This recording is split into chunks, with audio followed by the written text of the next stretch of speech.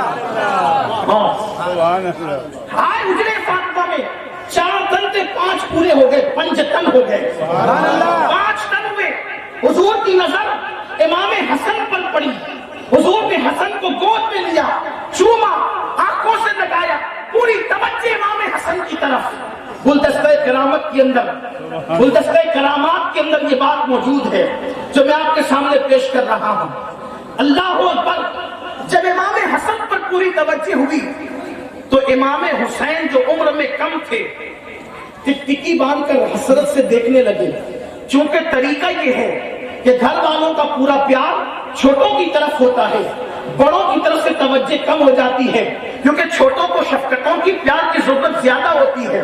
ہر دن کا معمول تھا پوری توجہ امام حسین پر، لیکن آج یہ معمول ہے، آج یہ ترتیب بدل گئی ہے کہ تنہا حضور کی پوری توجہ امام حسین کی بجائے امام حسن پر، اور امام حسین دیکھتے ہیں آخرکار ماں ہوتی ہے، ماں کی ممتا تڑپی اور یوں عرض گزار ہوئی، یا رسول اللہ میرا حسین ٹکٹکی باندھ کے دیکھتا ہے، آج پوری توجہ حسن کی طرف ہے، کوئی خاص وجہ؟ تو میرے آقا فرماتے فاطمہ آج میرے پاس جبریل آئے تھے اور جبریل نے کہا یا رسول اللہ حسین کی نسل میں لگاتار ایک کے بعد ایک 9 امام ہوں گے، 9 امام ہوں گے حسین کی نسل میں، لیکن نسل حسن خاموش رہے گی۔ ایک وقت وہ آئے گا کہ حسن کی نسل میں ان 9 اماموں کے بعد ایک امام پیدا ہوگا جو مقام اللہ نے نبیوں میں آپ کو عطا کیا ہے، وہ مقام ولیوں میں اللہ حسن کے بیٹے کو عطا فرمائے گا۔ دنیا اسے عبد القادر جیلانی کے نام سے یاد ہے۔ بیٹی آج حسن کے بیٹے کا ذکر ہوا ہے، اس لیے آج حسن کو چوما جا رہا ہے، حسن کو پیار دیا جا رہا ہے۔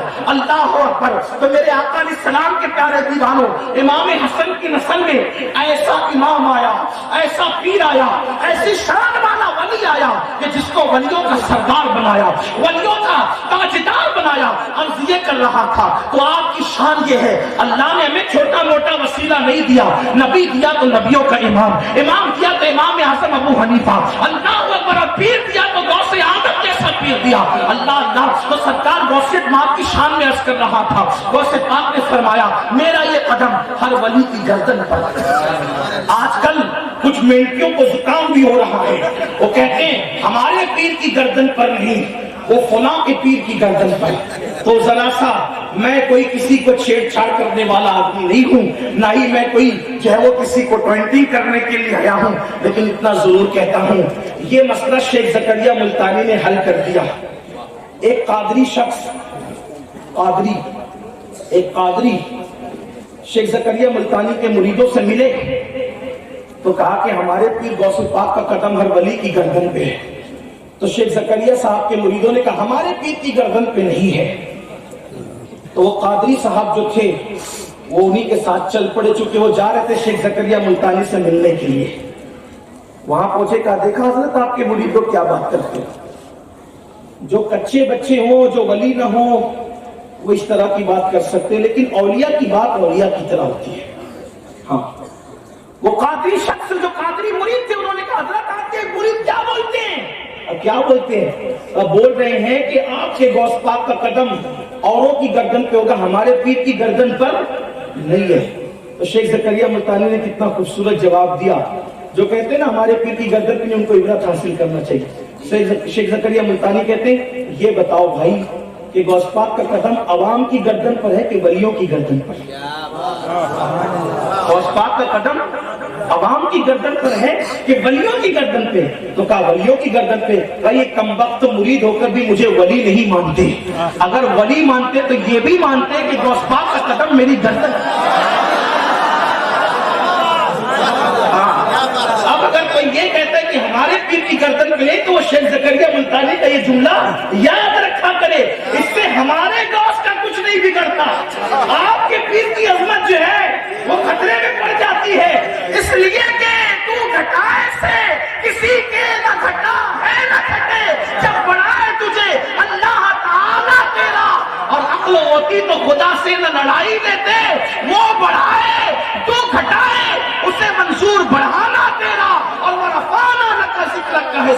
تجھ پر، ذکر اونچا ہے تیرا، بولے بالا تیرا. تو عرض یہ کر رہا تھا غوث پاک نے جب کہا تو کہا، لیکن غوث پاک نے جب کہا نہیں تب بھی لوگوں نے گردن جھکائی.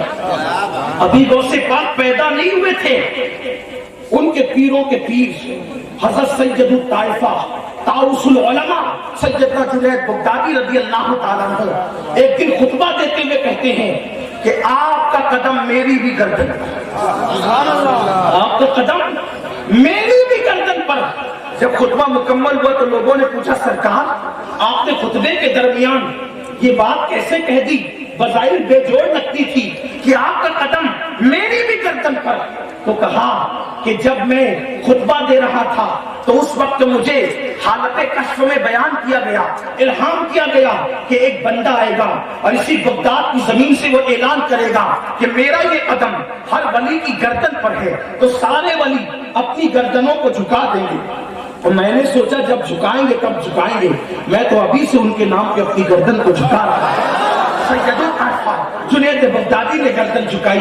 آؤ سنیو، جو ہمارا وسیلہ ہے کتنا مضبوط وسیلہ ہے، اپنے نصیبے پہ ناز کرو. امام اربلی تفریح الخاطر فی مناقب عبد القادر میں لکھتے ہیں یہ امام اربلی کوئی معمولی آدمی نہیں ہے. امام اربلی محدث بھی ہے، صوفی بھی ہے اور ایک عظیم اللہ کے برگزیدہ بندے بھی ہے. انہوں نے اپنی کتاب میں لکھا جس کو میں اپنے الفاظ کے جامع میں بیان کرنا چاہتا ہوں. ایک بندہ توجہ سے سننا، خواتین اسلام بھی توجہ سے سنے. امام اربلی نے جو لکھا ہے اس سے پہلے چھوٹی سی تمہید، اس کو بیان کرنے سے پہلے تاکہ گفتگو جڑ جائے اور آپ کے سمجھ میں آ جائے. دیکھو آپ نے ایک واقعہ سنا ہوگا ہمارے خطبہ سے، ہمارے علماء سے، ہمارے مشائخ سے، بڑا مشہور واقعہ ہے کہ اللہ کے حبیب علیہ الصلوۃ والتسلیم نے اپنا جبہ شریف حضرت سیدنا فاروق اعظم کو اور مولائے کائنات کو دیا اور ارشاد فرمایا اے علی اور عمر، جو میرا غلام میرا عاشق اویس قرنی تمہیں ملے تو میرا یہ جبہ اس کو دے دینا. یہ آپ نے سنا ہوگا. اور پھر اس پر بہت سی باتیں بیان کی جاتی ہے کہ جب وہ جبہ دیا گیا تو پھر فاروق اعظم نے حضور کا سلام اویس قرنی کو پیش کیا تو اویس قرنی نے پھر عرض کیا امیر المومنین، جس وقت میرا نام رسول اللہ کی زبان پہ آیا تھا تو اس وقت حضور کی کیفیت کیا تھی؟ تو فاروق اعظم کہنے لگے اے اویس تو اتنا بڑا عاشق ہے تو آخر تو حضور سے ملنے کیوں نہیں آیا؟ تو اویس قرنی یہ عرض کیا کہ حضور یہ بتائیں کہ میں تو ملنے نہیں آیا، میں تو دیکھنے نہیں آیا، لیکن آپ نے تو بار بار حضور کو دیکھا ہے، یہ بتائیں حضور کی بھویں الگ الگ تھی یا ملی ہوئی تھی؟ فاروق اعظم رونے لگے اور کہتے اویس یہی تو رونا ہے، جب جب بھی نظر اٹھتی ادب کی وجہ سے چھپ جاتی تھی، چہرے سے واپس لوٹ آتی تھی. لیکن اویس قرنی کہتے ہیں امیر المومنین لیکن میں بتا سکتا ہوں کہ بھویں ملی تھی یا الگ الگ تھی. جب کوئی دور سے دیکھتا تھا تو حضور کی بھویں ملی ہوئی نظر آتی تھی اور قریب آ کر دیکھتا تھا تو الگ الگ نظر آتی تھی. اس کے علاوہ بھی روایتیں ہیں، اس کے اختلاف کی طرف نہیں جاتا، لیکن بہرحال یہ ملاقات اویس قرنی اور سیدنا فاروق اعظم اور مولا علی کی بڑی مشہور ہے. صوفیہ نے بہت تفصیل سے اس کو لکھا ہے. لیکن ایک بات آپ سے کہنا چاہتا ہوں، امام اربلی اب یہاں لکھتے ہیں، یہاں سے امام اربلی کی گفتگو شروع ہوتی ہے. امام اربلی کہتے ہیں کہ جب رسول پاک کا جبہ فاروق اعظم اور مولائے کائنات حضرت اویس قرنی کے پاس لے کر کے گئے تو اویس قرنی سے کہا کہ حضور نے تمہیں سلام کہا، جبہ بھی دیا، کہا حضور کی امت کے لیے دعا کر. یہ حضور کا حکم ہے. یہاں سے ہم حدیث سے یا روایت سے اشارت النص کے طور پر یہ بات اخذ کر سکتے ہیں کہ ولی کے پاس سفر کر کے جانا یا بھیجنا کسی مولوی کی بدعت نہیں بلکہ رسول اللہ کی سنت ہے. حضور نے فاروق اعظم اور مولا علی کو شد رحال کا حکم دیا کہ سفر کر کے وہاں تک جاؤ. جو لوگ کہتے ہیں نا کہ 3 مسجدوں کے علاوہ شد رحال جائز نہیں ہے، ان کو پتا ہونا چاہیے کہ حضور بھیج رہے ہیں، آقا بھیج رہے ہیں. پھر سلام بھی بھیجا اور جبہ بھی بھیجا، اور جبہ ہوتا ہے کپڑے کا. تو اشارت النص کے طور پر یہ بات بھی ہم اخذ کر سکتے ہیں کہ جب جبہ کپڑے کا ہوتا ہے تو چونکہ ولی زمین کے اوپر تھا تو زمین کے اوپر کا کپڑا بھیجا. تو اگر ولی زمین کے اوپر ہو تو زمین کے اوپر کا کپڑا بھی بھیجنا جائز، اور اگر ولی زمین کے اندر ہو تو پھر پھر زمین کے اندر کا کپڑا جسے ہم قبروں پر چادر کہتے ہیں وہ بھی بھیجنا جائز. لیکن یہ میرا مسلک ہے اہل سنت کا. اب ذرا دھیان دینا, یہاں اٹھک بیٹھک اگر کرتے ہیں تو گفتگو مکمل ہوتی ہے. میں جانتا ہوں بہت دیر سے بیٹھے ہوں گے آپ, حالانکہ آپ لوگ بیٹھ ہی رہے ہیں, لیکن آپ کی توجہ چاہتا ہوں, دھیان دینا. ہم اہل سنت قبروں کے اوپر چادر ڈالنے کے قائل ضرور ہیں, لیکن ایک ہی چادر. اب دوسری چادر اگر ڈالنا ہے تو ہم اہل سنت و جماعت کا پیغام یہ ہے, حالانکہ اسٹیج پر علماء کثرت سے ہیں, سبق سنانے کے طور پہ یہ فکر پیش کر رہا ہوں, اگر غلطی کروں تو یہ اب بھی اصلاح کر دیں. ایک چادر ڈالو. چادر کا مقصد قبر کی تعظیم بتانا, احترام بتانا, بس یہ بتانا مقصود ہے. یہ شرابی کی قبر نہیں, جواری کی قبر نہیں, بے نمازی کی قبر نہیں, اللہ کے دوست کی قبر ہے. بس اس طرح بتانے کے لیے, عظمت اور بزرگی بتانے کے لیے ایک چادر سے کام ہو گیا. اب دوسری اگر چادر ڈالنا ہے تو وہ کسی ولی کی مزار پہ ڈالنے کی بجائے, اگر زیادہ ثواب پانا ہے اور ولی کی زیادہ خوشی چاہیے تو اس ولی کی قبر پہ ڈالنے کی بجائے کسی بیوہ کے سر پہ ڈال دو, کسی یتیم بیٹی کے سر پہ ڈال دو. اس لیے کہ وہاں ضرورت نہ رہی, ضرورت اب یہاں ہے. لیکن کیا کہوں اہل سنت کی عوام کو, ایک ایک قبر پر ایک ایک لاکھ کی چادر ڈالتے ہیں ریاکاری کے لیے, تاکہ لوگوں کو پتا چلے کہ دیکھو فلاں مرید نے اپنے پیر کے مزار پہ 1 لاکھ کی چادر ڈالی. میرے عزیز, تیرے پیر اگر اللہ کی بارگاہ میں مقبول ہو چکے تو وہ تیرے 1 لاکھ کی چادر کے محتاج نہیں. ان کے لیے تو جنت کا بستر قدرت نے بچھا دیا, نغمہ انہیں سنا دیا گیا, اور پہلی رات کی دلہن کی طرح انہیں بستر پہ جنت کے سلا دیا گیا. اب اسے تیری چادر کی ضرورت نہیں ہے, تیری چادر کی ضرورت قوم کی اس بیٹی کو ہے جس کی چادر سر پہ پھٹ چکی ہے اور وہ ننگے سر گھوم رہی ہے. میرے آقا علیہ الصلوۃ والتسلیم کے پیارے دیوانوں, جس کو ترجیح دینا ہے اس کو ترجیح دو. ابھی آپ نے مجھے اتنا مہنگا پھول ہار جو لا کر کے پیش کیا, میں نے واللہ غرور کی وجہ سے انکار نہیں کیا. اللہ کی جھوٹی قسم کھانے والے پہ اللہ کی لعنت. میں نے غرور کی وجہ سے, تکبر کی وجہ سے انکار نہیں کیا, میں نے صرف اس لیے انکار کیا, اور میں ہر جلسے میں یہ پیغام ہندوستان میں دے رہا ہوں, اتنا مہنگا ہار 2-4 سیکنڈ کے لیے مجھے مت پہناؤ, مت پہناؤ. کم سے کم یہ ہار 2000 سے کم کا نہیں ہوگا. لیکن آپ سے کہوں میں کیسے پہن لوں, دیر تک تو پہن سکتا نہیں, کیونکہ میں دولہا نہیں, کوئی نکاح کے لیے تو آیا نہیں. دیر تک پہن کے بیٹھ نہیں سکتا, وزنی ہے. 2 سیکنڈ میں 4 سیکنڈ میں اتار دوں گا. اب میں وہ کیسے قبول کر لوں؟ اللہ اکبر. جس قوم کی بیٹیاں سگنلوں پہ برقع پہن کر بھیک مانگ رہی ہو, اس قوم کے خطیب کو یہ کیسے زیبا دیتا ہے کہ وہ 2 سیکنڈ کے لیے 2000 کا ہار پہن کر کے اتار کے ضائع کر دے. یہ ہار پہننے والا بھی قیامت کے دن پوچھا جائے گا, اور ہار پہنانے والوں سے بھی پوچھا جائے گا. ہم جلسوں میں تو یہ کہتے ہیں نا, شادی کے خرچے کم کرو, شادی کی فضول خرچی کم کرو, لیکن میں کھڑک والوں تم سے یہ بھی کہنا چاہتا ہوں, شادی کی فضول خرچی ضرور کم کی جائے, لیکن جلسوں کی فضول خرچی بھی کم ہونا چاہیے. ہم ایک ایک مقرری کو, ایک ایک پیر کو 10-10 ہار پہناتے ہیں. پوچھنا چاہتا ہوں, یہ قوم کے خون پسینے کی کمائی 2-2 سیکنڈ میں ضائع کرنے کے لیے نہیں ہے. اسلامی فکر کیا ہے, اسلامی فکر کیا ہے, ہمارے مسلک کی فکر کیا ہے؟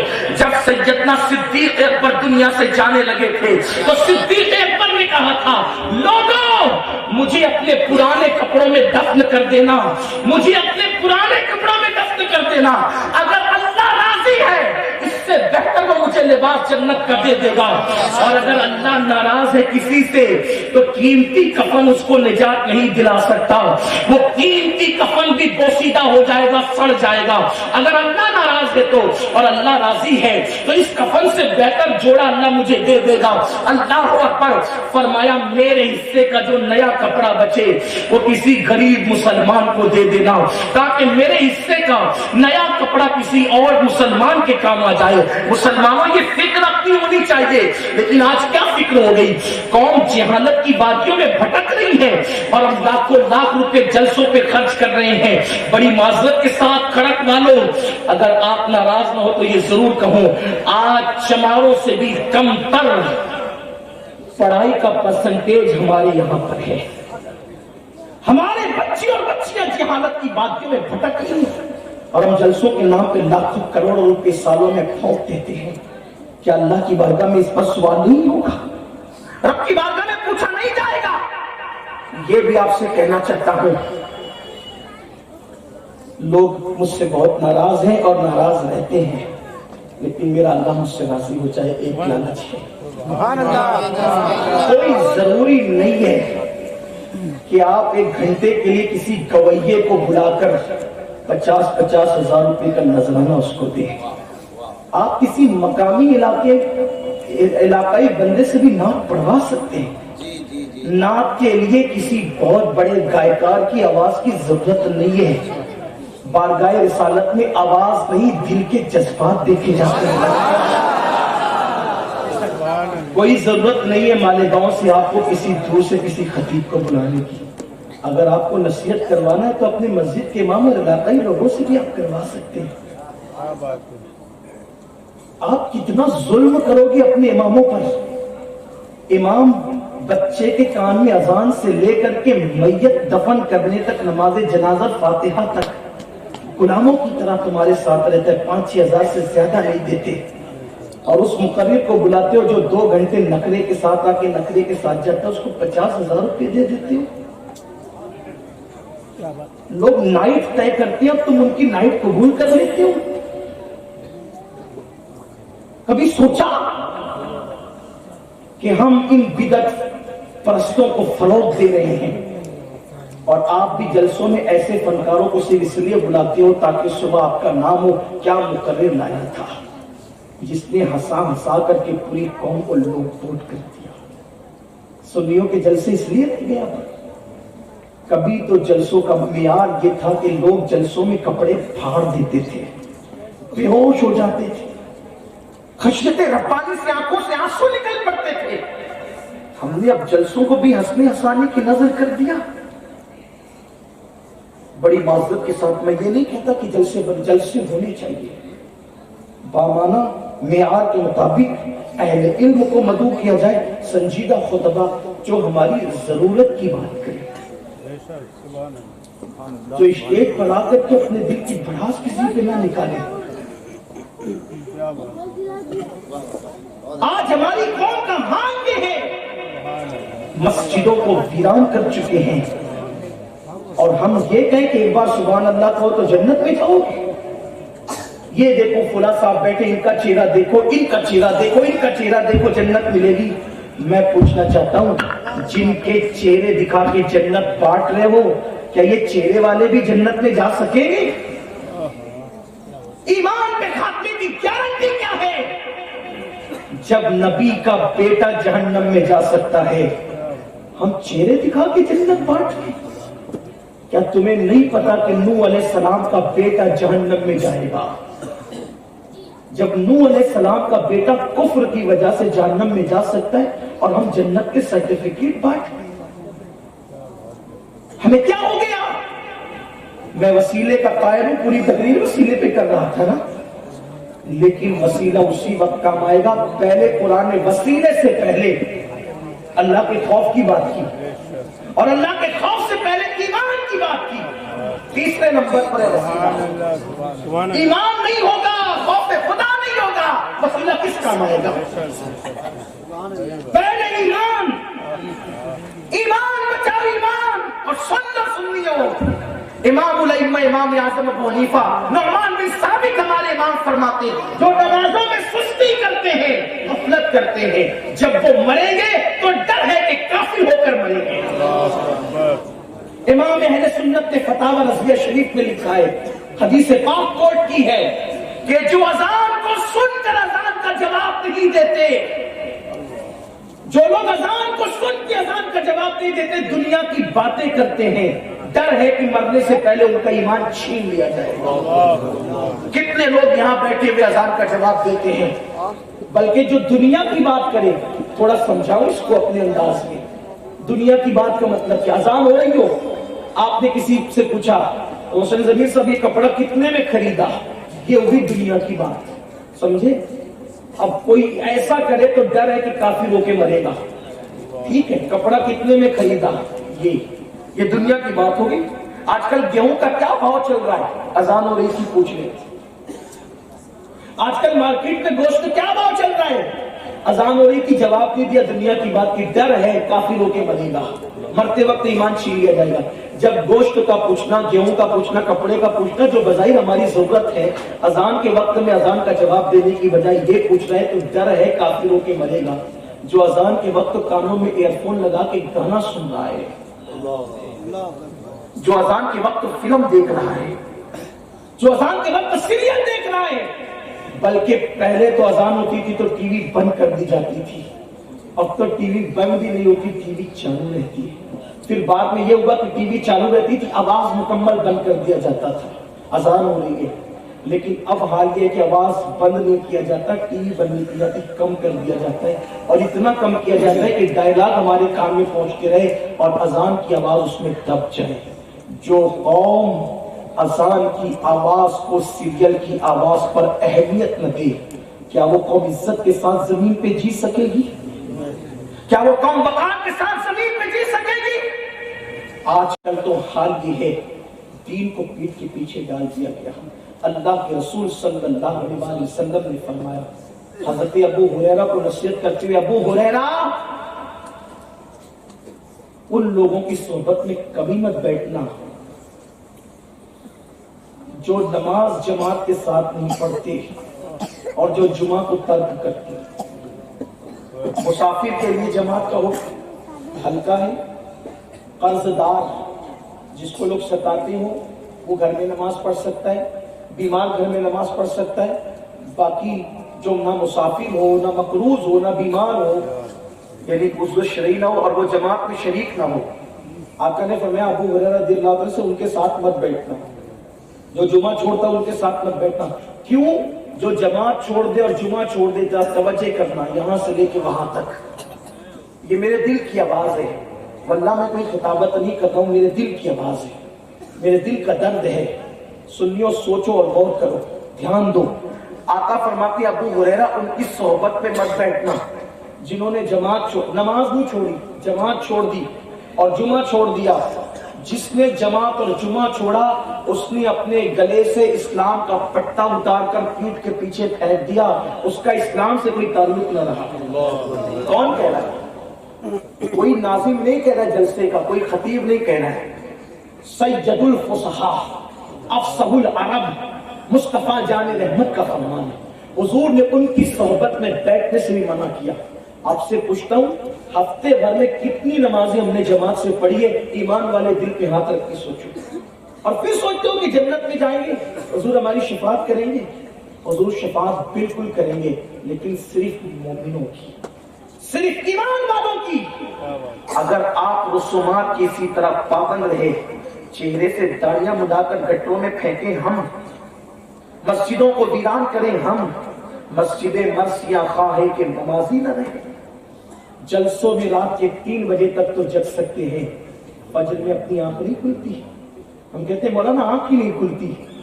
مجھے بتائیں, اگر صبح 6 بجے کی ٹرین ہو, 5 بجے کی ٹرین ہو, آنکھ کھلتی ہے کہ نہیں کھلتی؟ نوکری پہ جانا ہو, آنکھ کھلتی ہے کہ نہیں کھلتی؟ ٹرین پکڑنے کے لیے آنکھ کھل سکتی ہے, نوکری پہ جانے کے لیے آنکھ کھل سکتی ہے, بچوں کو اسکول پہنچانے کے لیے آنکھ کھل سکتی ہے. اللہ کی عبادت کے لیے آنکھ نہیں کھلتی. جو قوم ٹرین سے زیادہ نماز کو اہمیت نہ دے, وہ قوم عزت کے ساتھ کیسے جیے؟ لوگ کہتے ہیں مولانا مارے جا رہے, کاٹے جا رہے, دبائے جا رہے, یہ کیے جا رہے. کیوں نہ ہو؟ جس قوم کا رشتہ اللہ کے گھر سے کمزور ہو جائے یا ٹوٹ جائے, پھر اس قوم کی ایمان کی گارنٹی کیا رہتی؟ اور ہم کہتے ہیں عاشق رسول, عاشق رسول. میرے عزیز, ابھی ہمیں تو پتہ ہی نہیں ہے اس کا الف با بھی جس کو عاشق رسول کہتے ہیں. ہاں, اتنا سستا نہیں عاشق رسول ہونا. یہ شہادت کہے الفت میں قدم رکھنا ہے, لوگ آسان سمجھتے ہیں مسلمان ہونا. کون سے عشق رسول کی بات کرتے ہو؟ جو عشق رسول بستر سے اٹھا کے مسجد میں نہ لے جا سکتے اس عشق رسول کی بات کرتے ہو. عشق رسول اتنا کمزور نہیں ہوتا. عشق رسول تو اتنا مضبوط ہوتا ہے کہ اگر عشق پتھر کبھی ہو جائے تو وہ بھی جنت میں پہنچ جاتا ہے. عشق کی طاقت یہ ہے. عاشق وہ تھے جو پہلی رات کی دلہن چھوڑ کر نبی کے حکم پہ سر کٹانے کے لیے میدان جہاد تک چلے گئے. ہم کیسے عاشق رسول سر جھکانے کے لیے بھی 10 منٹ کی نیند قربان نہیں کر سکتے. خود فریبی مت کرو, اپنے آپ کو دھوکہ مت دو. آؤ آپ کو بتاؤں, جن کے پاس جنت کی سندیں تھی, جن کے پاس جنت کی سندیں تھی, وہ بھی اپنی مغفرت کے لیے روتے تھے, اللہ سے ڈرتے تھے, اللہ کا خوف کرتے. آج ہمارے پاس خوف خدا ہی نہیں. وہ نیکیاں کر کے بھی اللہ سے ڈرتے تھے. آج ہمارے پاس گناہ کرنے کے بعد بھی اللہ کا خوف نہیں رہا. ہماری بیٹیاں بے پردہ گھوم رہی ہے, باریک اور پتلے لباس پہن رہی ہے. ہماری بیٹیاں سیریل دیکھ رہی ہے. ہماری بیٹیاں اجنبی مردوں سے گفتگو کر رہی ہے. ہمیں ہوش ہی نہیں ہے. میں تو اس کا مرید ہوں اور میں تو اس کا مرید ہوں. آؤ حقائق کی طرف چلیں, ذرا حقائق کی طرف بھی چلیں. امام حسن مجتبی جن کی اولاد میں غوث پاک حج کے لیے گئے, 25 حج کیے, پیدل کیے 25 حج. ان کی سواریاں ہوتی تھی پھر بھی پیدل چلتے تھے. اور ان کا خادم بن کے کون چلتا تھا پتہ ہے؟ امام حسین جیسی ہستی. امام حسن کے خادم کیسے سے چلتے تھے. حضرت جعفر طیار کے بیٹے عبداللہ ابن جعفر, یہ دونوں حضرات امام حسن کی خدمت میں ہوتے تھے. لوگ کہتے تھے بیٹھ جائیے نا سواری پر, لوگ کہتے شرم آتی ہے, اس لیے کہ آقا کی بارگاہ میں غلاموں کو جو جانے کا انداز ہے وہ سواری پہ بیٹھ کے شان سے نہیں, بلکہ ایسے ہی غلامانہ انداز میں. شرم آتی ہے نا آقا کی بارگاہ میں آقا بن کے جانے. یہ عاجزی سے جاتے تھے. رات رات بھر عبادت ہوتی تھی, دن میں سفر ہوتا تھا. چند گھنٹے طبیعت فریش کرنے کے لیے سو جایا جاتا تھا, باقی اٹھ کر عبادت. بہرحال حرم میں پہنچے. مطاف آج کی طرح نہیں تھا, نرم نرم نیچے کی فرش, ٹھنڈی ٹھنڈی نہیں, ریت پتھریلی زمین. پیشانی کو زمین پہ رکھ کر ایک ہی دعا کر رہے ہیں, اللہ حسن کو بخش دے. توجہ آپ کی, اللہ حسن کو بخش دے. اب یہاں پیر کی بات نہیں ہو رہی ہے, پیران پیر کے بھی پیر کی بات ہو رہی ہے, امام حسین کے بھی پیر کی بات ہو رہی ہے. حسن مجتبی, ہم کہتے ہیں نا میں قادری ہوں, فخر سے کہتے ہیں نا قادری ہوں, چشتی ہوں. غوث پاک نے کیا کہا پتہ ہے کہ میں کیا ہوں؟ کہتے ہیں انا الحسنی. ہم کہتے ہیں نا میں قادری ہوں, نسبت قادریت پہ ناز کرتے ہیں. نسبت غوث پاک اس کی نسبت پہ ناز کریں, کیا کہتے ہیں؟ انا الحسنی والمخدا مقامی. کہتے ہیں میں حسن کا بیٹا ہوں, اس لیے اللہ نے مجھے بلند مقام عطا کیا. جس کی نسبت میں غوث پاک ناز کرے وہ امام حسن, جسے پیدا ہوتے ہی جنتی جوانوں کا سردار حضور نے بنا دیا. وہ انہوں نے اللہ حسن کی مغفرت کر دے, حسن کو بخش دے. رزق کا وعدہ سب کے ساتھ ہے, مغفرت کا وعدہ سب کے ساتھ نہیں ہے. روزی کے لیے رات دن دوڑ دھوپ کرنے والوں, کبھی مغفرت کے لیے بھی دوڑ دھوپ کی ہے, کبھی گناہوں کو یاد کر کے بھی آنسو بہایا ہے. وہ کون سا گناہ ہے جو ہماری زندگی میں موجود نہیں ہے؟ امام حسن دعا کرتے اللہ حسن کی مغفرت کر دے, حسن کو بخش دے. سر سجدے سے اٹھایا, کسی نے کہا حسن تمہارے نانا سید الانبیاء, تمہاری ماں سیدہ فاطمہ, تمہارے بابا علی کے مرتضیٰ, اور تم مغفرت کی دعا کر رہے ہو. امام حسن نے کہا چپ رہو, یہاں ماں باپ کی فضیلت بیان کرنے کی جگہ نہیں ہے, یہ اللہ کا حرم ہے. یہاں اللہ کے خوف سے آنسو بہانے کی جگہ ہے, اللہ سے ڈرنے کی جگہ ہے. یہ امام حسن کی فکر ہے. ماں باپ فضیلت والے حق ہیں, لیکن یہاں جگہ نہیں ہے, یہاں تو آؤ زاری کرنے کی. غوث پاک جن کا ذکر آپ سن رہے ہیں, کعبے کا گلاف پکڑ کے کہتے اللہ اگر عبد القادر کے نام اعمال تیری بارگاہ میں قبولیت کے قابل نہیں ہے تو عبد القادر کو قیامت کے دن اندھا اٹھانا. اندھا اٹھانا تاکہ تیری بارگاہ میں شرمندگی سے میں بچ جاؤں. یہ ہے بزرگوں کی فکر. تو آؤ نماز کی طرف, آؤ تقوی کی طرف, اللہ کے خوف کی طرف. آج ہمارے گھروں کے اندر گانوں کی شکل میں کفریہ کلمات بج رہے ہیں. ہمارے بچے کس کی صحبت میں اس کی کوئی فکر نہیں گئی.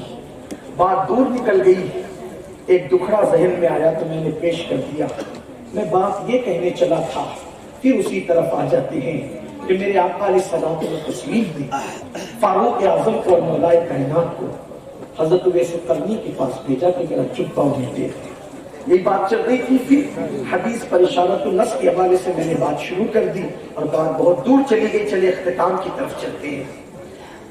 تو سیدنا فاروق اعظم نے وہ جبہ دیا. امام اربلی لکھتے ہیں جب وہ جبہ دیا تو کہا حضور نے کہا حضور کی امت کے لیے دعا کرو. یعنی اولیاء کی دعا کی عظمت حضور بتا رہے. حضور تو جانے دعا ہے یار, شان دعا ہے, بلکہ سب کی دعا. توجہ, سب کی دعا اجابت کو ڈھونڈتی ہے. سب کی دعا اجابت کو ڈھونڈتی ہے, اور میرے آقا کی دعا کے لیے اجابت جھک کر آتی. جس کے لیے اجابت جھک جائے اس جانے دعا کی دعا مصطفیٰ جان رحمت کی دعا ہے. میرے امام کہتے ہیں عنایت کا جوڑا, اجابت کا صحرا, دلہن بن کے نکلی دعائیں محمد. اجابت نے جھک کر, اجابت نے جھک کر, قبولیت جس کے لیے جھک جائے اسے دعائیں مصطفیٰ کہتے ہیں. اجابت نے جھک کر گلے سے لگایا بڑی ناز سے جب دعائیں حضور جانے دعا ہے, ان کا نام لے لو تو دعا قبول ہو جاتی ہے. لیکن حضور ایک ولی کے پاس دعا کروانے اس لیے بھیج رہے ہیں تاکہ ولی کی دعا کی عظمت بھی پتہ چل جائے. ہاں بہت سی باتیں نکل سکتی ہے. تو اویس قرنی نے وہ جبہ لیا اور جبہ لینے کے بعد اللہ کی بارگاہ میں عرضی پیش کی, اے اللہ جس نے جبہ دیا اس جبے والے کا واسطہ, جس نے جبہ دیا اس جبے والے کا واسطہ, جس نے حکم دیا اس حکم دینے والے کا واسطہ, انہی کی امت کو بخش دے. ندا آتی ہے اویس تیری دعا سے محبوب کی آدھی امت کو بخش دیا. محبوب کی آدھی امت کو تیری دعا سے بخش دیا. دریائے کرم جوش میں دیکھا حضرت اویس قرنی نے عرض کی مولا اور بخش دے, اور بخش دے. جواب آتا ہے نہیں, جواب آتا ہے نہیں. بخش دے مولا. ارشاد ہوتا ہے فیصلے ہو چکے ہیں, اے اویس آدھی تیری دعا سے بخشا ہے, آدھی تیری دعا سے بخشا ہے, اور آدھی قیامت کے دن عبد القادر جیلانی کی وجہ سے بخشیں گے. اہل علم کی توجہ, دعا اور وجہ میں فرق بھی تو ہے. کہاں دعا کہاں وجہ. اللہ اکبر.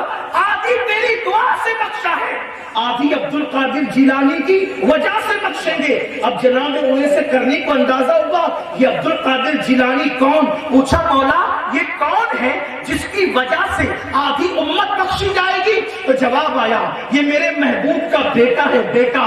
اور جو شان نبیوں میں ہم نے محبوب کو عطا کی ہے وہ شان ولیوں میں عبد القادر جیلانی کو عطا کی ہے. یہ میری حجت ہے, یہ میری دلیل ہے, یہ میری برہان ہے. یہ میرے محبوب کا محبوب بیٹا ہے. جو اس سے محبت کرے گا ہم اس کو اپنا محبوب بنا لیں گے. پوچھا مولا یہ کہاں رہتا ہے, یہ کہاں رہتا ہے, میں اس سے جا کے ملوں تو رہتا کہاں ہے. تو ندا آئی یہ اس وقت قاب قوسین اور ادنا کی لذتیں اٹھا رہا ہے. فی مقعد صدق عند ملک مقتدر کے مقام پر فائز ہے.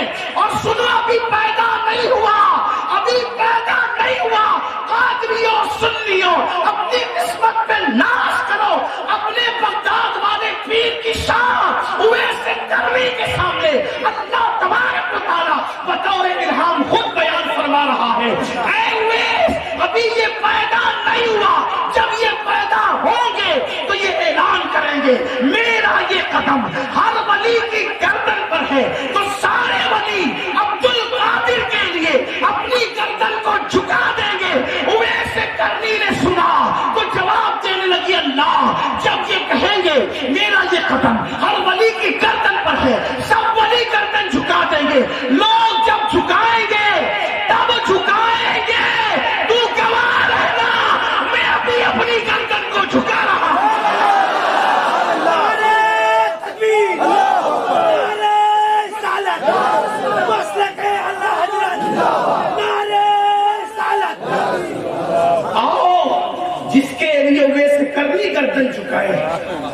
ان سے اپنی نسبتوں کو مضبوط کر لو. گفتگو اختتام کی طرف جائیے. نسبتوں کو مضبوط کر لو. جب نسبت مضبوط ہوگی نا، نسبت، غوث پاک کہتے ہیں جو میرا ہو گیا، توجہ، جو میرا ہو گیا اس کو ٹھوکر لگتی ہے، میں ہاتھ پکڑ کر گرنے سے بچا لیتا ہوں، اس کو گرنے نہیں دیتا. ہمارے مرشدوں میں حضور اچھے میاں مہروی ہے، وہ فرماتے ہیں غلام غوث اعظم بے کسو مستر نمی مانن. غلام غوث اعظم بے کسو مستر نمی مانن، اگر مانن شبے مانن شبے دیگر نمی مانن. کہ غوث پاک کا غلام کبھی مضطرب نہیں ہوگا، بے چین نہیں ہوگا. اگر بے چین ہوا صرف ایک رات کے لیے ہوگا، پھر کبھی نہیں ہوگا. اگر قادری بن جاؤ سچے، تمہیں ٹھوکر لگنے کے بعد گرنے نہیں دیا جائے گا. فرماتے اس کا سطر کھل جائے تو میں ڈھانپنے کے لیے آ جاتا ہوں. اس کے گھر میں کبھی جنات بسیرا نہیں کر سکتے. بڑی معذرت کے ساتھ اب بتائیں، ہم قادری تو بنے، جو رضوی ہیں وہ حقیقت میں قادری ہیں، جو برکاتی ہیں حقیقتاً قادری ہیں، اشرفی ہیں حقیقتاً قادری ہے. اسی طریقے سے ہر سلسلے میں قادریت کا رنگ ہے. میرے امام کہتے ہیں مزلے چشت بخارا وہ عراق و اجمیر، کون سی کشت پہ برسا نہیں جھالا اکیلا. کون سی کشت پہ برسا، سب جگہ. اس کا مطلب اب ہمارا عقیدہ یہ بیان کرتے ہیں، جو سنی ہے وہ قادری ہے. سلسلوں میں ہم بانٹتے نہیں ہیں لوگوں کو، اس لیے کہ ہم صوفیوں کے ماننے والے ولیوں کے ہم بانٹنے والے لوگ ہیں. جو بانٹے اس کا سنیت سے رشتہ کمزور ہے. وجہ جب پتھر حضور سے عشق کرے تو ہم اس کو چومتے ہیں، اگر بشر حضور سے عشق کرے تو اس سے لڑیں گے کیوں؟ اس لیے کہ ہم بشر نہیں دیکھتے، سید البشر کی طرف دیکھتے. سنیوں سے ہم لڑ نہیں سکتے، بلکہ میرے امام اعلیٰ حضرت نے تو یہاں تک لکھا سنی کو بے وقوف کہنا بھی حرام ہے. سنی کو بے وقوف مت کہا کرو. لوگوں نے کہا بے وقوف کہنا حرام. بے وقوف تو چھوٹی موٹی چیز ہے، چھوٹی چھوٹی غلطی پہ لوگ کہتے ہیں بے وقوف ہو. سنی کو بے وقوف کہنا حرام ہے، حرام. وجہ دیکھو، عشق والوں کی نظر ایسے پہنچتی. پیٹ پجاری نہ بنو، اپنی پیٹ کی آگ کے لیے لڑاؤ نہیں لوگوں کو، مت لڑاؤ نا. یہ قوم بہت لڑ چکی ہے، ان کو تعلیم کی طرف جانے دو، ان کو تجارت کی طرف جانے دو، انہیں اپنے مستقبل کی طرف جانے دو. لڑا لو گے تو اپنا پیٹ تو بھر جائے گا، اس امت کا کیا ہوگا؟ حضور کو منہ کیا دکھائیں گے قبر کے اندر؟ قیامت کیا منہ دکھائیں گے؟ امام اہل سنت کا مسلک ہے، سنی کو بے وقوف کہنا بھی حرام ہے، مت کرو. کیوں؟ حدیث نہیں پڑھی؟ من آذا مسلمن فقط آزانی ومن آزانی فقط اذلہ. جس نے کسی مسلمان کو اذیت پہنچائی گویا اس نے مجھ محمد کو اذیت پہنچائی. تو کہا جب تم سنی کو بے وقوف کہو گے تو اس کا دل دکھے گا، اس کا دل دکھے گا تو اس کا نہیں دکھے گا، حضور علیہ السلام کا دل دکھے گا. بتاؤ حضور کے دل کو دکھانا کیا کوئی عاشق کے کام کر سکتا ہے؟ عاشق تو یہ کہے گا یار تم چاہے جتنی مجھے گالی دے دے، میں نے گالی نہیں دینا کیونکہ میں تجھے نہیں محبوب کو دوں. تو نے میری جتنی برائی کرنا ہے کر لے، میں نے تیری برائی نہیں کرنا کیونکہ میں تجھے نہیں میرے محبوب کو دیکھ رہا ہوں. سنیو یہ ہے سنیت، ہم توڑنے نہیں ایک دوسرے کو.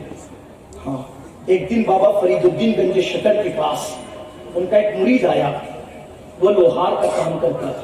دیکھو سنیت کیا ہے اس کو سمجھو. کچھ پڑھتے نہیں ہو، سمجھتے نہیں ہو، بس اٹھ کے کھڑے ہو جاتے ہو کسی کی بات پہ. نہیں، مجھے امید ہے کہ آپ کے ایسے معاملات نہیں ہوں گے، لیکن ایک جنرل بات کہہ رہا ہوں. پورے ہندوستان میں جانا ہوتا ہے تو کہہ رہا ہوں. گھر میں بھابھی سے لڑتے ہو، بیوی سے لڑتے ہو، بھائی سے لڑتے ہو، چھوٹی چھوٹی زمین جائیداد کے معاملات کو لے کے ایک دوسرے کا مرڈر کر دیتے ہو. سنیت کیا ہے؟ دیکھو بابا فرید کے پاس آیا لوہار، مرید تھا. وہ مرید چاہتا ہے کوئی نہ کوئی تحفہ دے پیر کو، تو وہ سیدھا کینچی بنا کر لایا بابا فرید کے پاس. بابا صاحب نے کہا بیٹے کیا ہے؟ بابا صاحب میں لوہار ہوں، کینچی بہت خوبصورت آپ کے لیے. اب بیٹا ہم لوگ تحفہ رد نہیں کرتے، ہم لوگ تحفہ رد نہیں کرتے، لیکن میرے بچے تو لایا ہے نا، ایک کام کریے واپس لے جا. اب تو چونکہ ہے لوہار تو کینچی نہیں لانا میرے پاس، سوئی لانا. سوئی